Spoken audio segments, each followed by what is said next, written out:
triggers came to me because I began to realize as I coached people the following.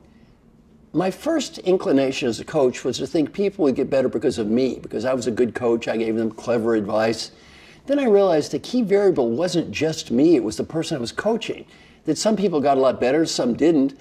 Then as I got further into coaching, I realized the key variable wasn't just the person and it wasn't just me, it was the environment the person lived in and how the environment influences us. The extreme negative example would be, let's take a drug addict. They go to rehab, they clean up, things are looking good. When you push them back in that same environment with triggers that pushed them in the wrong direction, chances are they're going to get pushed in the wrong direction again. So that's why now in my coaching, I really do focus on the environment, the triggers in the environment, and how these can change our behaviors, often in ways we do not want. I've written 34 books in the past, sold about 2 million copies, I'm guessing. I have 2 mega bestsellers. One of them is called What Got You Here Won't Get You There. That was the Harold Longman winner for Business Book of the Year award winner. Fantastic success, translated into 30 languages, been a bestseller in 12 countries. The other book I've written that's a New York Times bestseller, translated into about 20 languages, is a book called Mojo.